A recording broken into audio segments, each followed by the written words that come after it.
Hello students, this video lecture is on parallel processing and computing for BE 7 semester CSE students by Ms. Neelam Sharma, Assistant Professor from Bharati College of Engineering and Technology, Durg। इसके previous video lecture में हमने एमडल्स law पढ़ा था। आपको याद होगा एमडल्स law का formula जो है वो xi is less than equal to 1/f plus 1 minus f/p, जहाँ पे f जो है वो हमारा फ्रैक्शन है सीक्वेंशियल प्रोसेसिंग का और p जो है वो हमारा नंबर ऑफ प्रोसेसर है। इसके न्यूमेरिकल भी मैंने बताए थे आपको।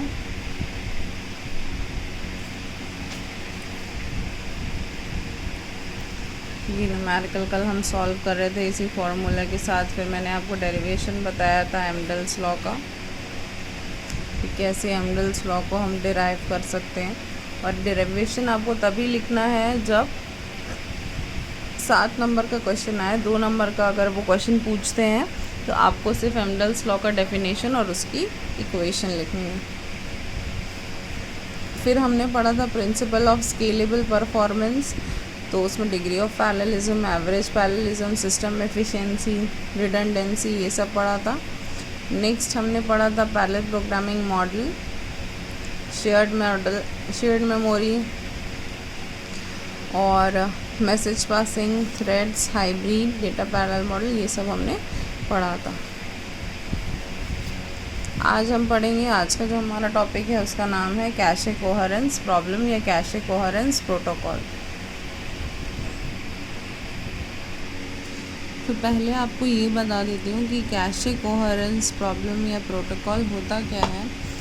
आपको भी पता है कि कैशे जो है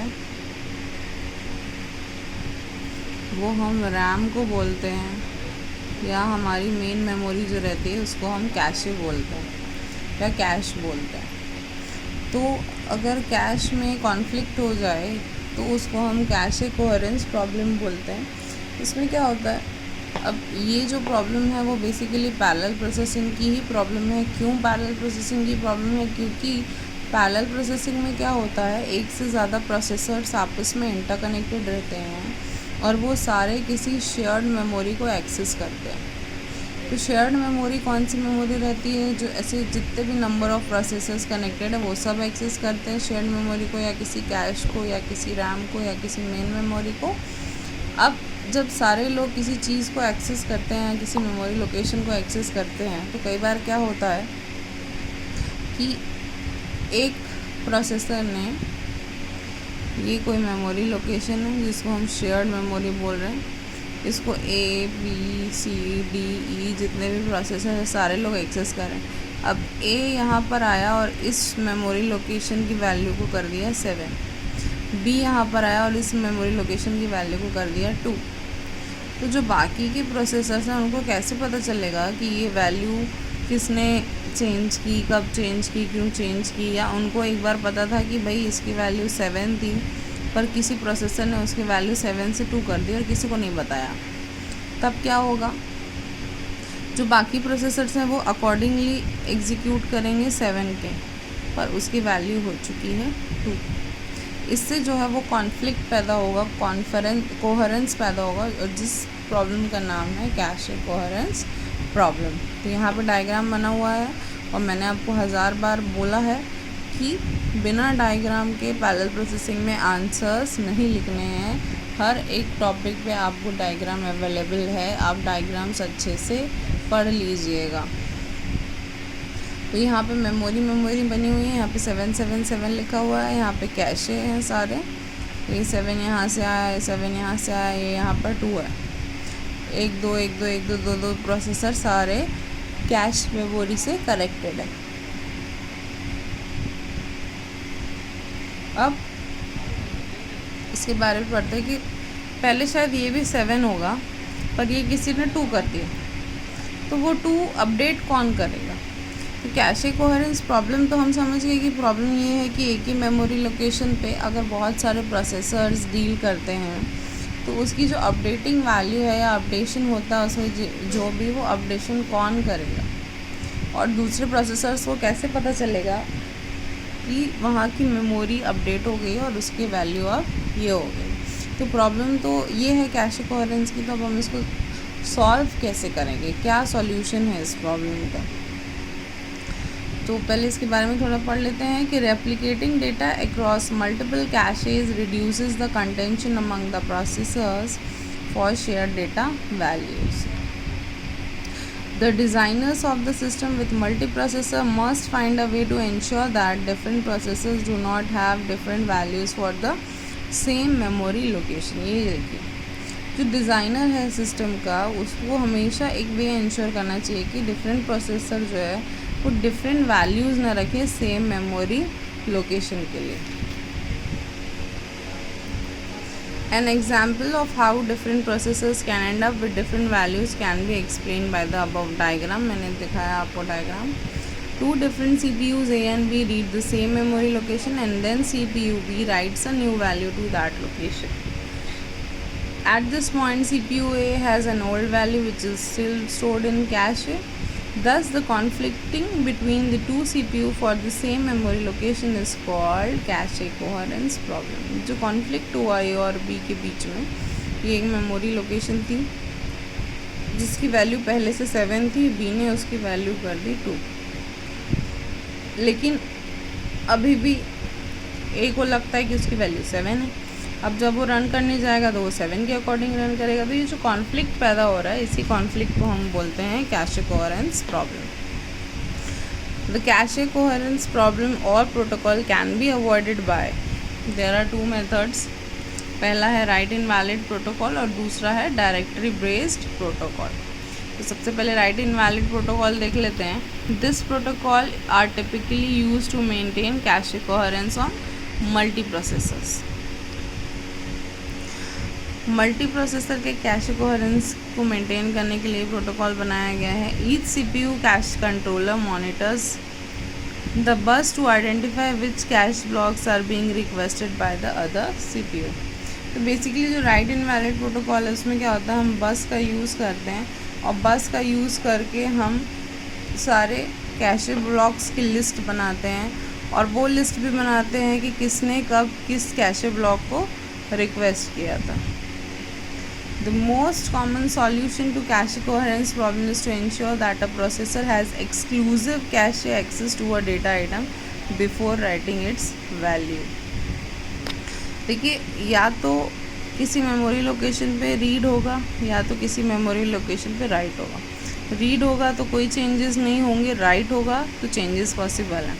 रीड में क्या होगा, जो भी वैल्यू होगी वो प्रोसेसर उसको रीड करेगा और छोड़ देगा। पर राइट में क्या होता है कि प्रोसेसर उसमें ऑपरेशन परफॉर्म करता है और उस पर्टिकुलर कैश ब्लॉक की वैल्यू को अपडेट कर देता है। तो इसका सॉल्यूशन क्या है, उसके लिए क्या चाहिए, exclusive cache access to a data item before writing its value. तो अगर मैं किसी मेमोरी ब्लॉक को रीड करूं, पहले जाके उस कैशे को एक्सेस करूं और उसके बाद राइट करूं, तब ये पॉसिबल है। अगर मैंने मान लिया जैसे कि ये एक मेमोरी लोकेशन है जिसकी वैल्यू 7 है, मैंने मान लिया, मुझे पहले से पता है इसकी मेमोरी लोकेशन 7 है, लेकिन B ने क्या किया था, राइट कर दिया था इस मेमोरी लोकेशन को 2। तो इसका सॉल्यूशन इस राइट इनवैलिड के हिसाब से क्या है कि पहले मुझे इस लोकेशन का एक्सेस मिले। जैसे ही एक्सेस मिलेगा तो मैं समझ जाऊँगी कि इसकी वैल्यू चेंज हो गई, अब 2 हो गई, और उसके बाद मैं एग्जीक्यूट करूँ। तो ये एक तरीका है राइट इनवैलिड के थ्रू कैशे कोहेरेंस प्रॉब्लम को सॉल्व करने का। When any other CPUs try to send a memory location from that cache block, then it will retrieve the updated value from the memory। जब भी कोई CPU एक memory location को read write करना चाहता है तो उसको एक अपडेटेड इन्फॉर्मेशन उसको मिलनी चाहिए मेमोरी से, और इसी को बोलते हैं हम राइट इनवैलिडेट प्रोटोकॉल। नेक्स्ट जो आपका है वो है डायरेक्टरी बेस्ड प्रोटोकॉल। इसमें क्या होता है, हम एक डायरेक्टरी बनाते हैं सारे कैशे ब्लॉक्स की, और उस डायरेक्टरी को हम 3 पार्ट्स में डिवाइड करते हैं, एक अनकैश्ड, एक शेयर्ड और एक एक्सक्लूसिव। ये 3 ब्लॉक्स में हम अपने सारे मेमोरी, शेयर्ड मेमोरी को डिवाइड करते हैं। तो for each cache block the directory entry indicates, अगर अनकैश्ड है मतलब किसी भी प्रोसेसर ने अभी तक उसको न रन किया है, न रीड किया, न राइट किया है। अगर शेयर्ड है, कोई ब्लॉक के आगे लिखा हुआ है कि वो शेयर्ड है, तो मतलब वन या मोर देन वन प्रोसेसर के द्वारा उस मेमोरी लोकेशन पे डेटा कॉपी पेस्ट या करेक्ट किया गया। और अगर एक्सक्लूसिव है तो इसका मतलब है एग्जैक्टली वन प्रोसेसर के द्वारा, cached by exactly one processor that has written the block so that the copy in the memory is obsolete. अगर एक्सक्लूसिव है तो किसी भी एक प्रोसेसर के द्वारा उसको कैश किया गया है और अब जो उसकी वैल्यू है वो आउट ऑफ यूज़ हो गई है, ऑब्सोलीट हो गई है। ठीक है, तो डायरेक्टरी बेस्ड प्रोटोकॉल कैसा सॉल्यूशन देता है? वो डायरेक्टरी बनाता है। ठीक है, डायरेक्टरी बनाता है सारे प्रोसेसर्स की शेयर्ड मेमोरी लोकेशन की, और उसको 3 पार्ट में डिवाइड करता है, कैश्ड, शेयर्ड और एक्सक्लूसिव। अनकैश्ड का मतलब होता है जिसमें एक बार भी रन नहीं हुआ, रीड राइट नहीं हुआ। शेयर्ड का मतलब होता है एक से ज़्यादा प्रोसेसर्स ने उसको यूज़ किया है, और एक्सक्लूसिव का मतलब है कि यूज़ किया जा चुका है लेकिन अब जो उसकी वैल्यू है वो किसी काम की नहीं है। तो ये जो कैशे कोहेरेंस प्रोटोकॉल हमने पढ़ा, प्रॉब्लम हमने पढ़ी, तो ये भी 7 नंबर में हमेशा पूछता है फर्स्ट यूनिट में, जैसे कि फ्लिंस क्लासिफिकेशन पूछा जाता है। तो इसमें आंसर में सबसे पहले आपको प्रॉब्लम मेंशन करना है कि भाई कैशे कोहेरेंस प्रॉब्लम क्या है, और फिर उसके सॉल्यूशन जो है राइट इनवैलिड और डायरेक्टरी बेस्ड प्रोटोकॉल, तब आपको ये दोनों आंसर्स लिखने हैं। नेक्स्ट जो हमारा टॉपिक है आज का कैशे कोहेरेंस के बाद, वो है मूरेज लॉ। मूरेज लॉ का डायग्राम यहाँ पे बना हुआ है। इंक्रीज इन डेंसिटी और इंक्रीज इन एयर के साथ से वो स्ट्रेट लाइन पे जा रहा है, मतलब ये दोनों के बढ़ने से ये भी बढ़ता है। तो इसके बारे में जानते हैं क्या होता है। Jordan Moore observe that the logic density of silicon based integrated circuit was doubling the year every year. An integrated circuit is an e-circuit या electronic circuit which is composed mainly of number of transitions that are manufactured in a chip of semiconductor material. The integrated circuit is characterized by its density defined as the number of transistors contained in the chip. The earliest ICs contain fewer than hundreds of transistors are known as small scale integration.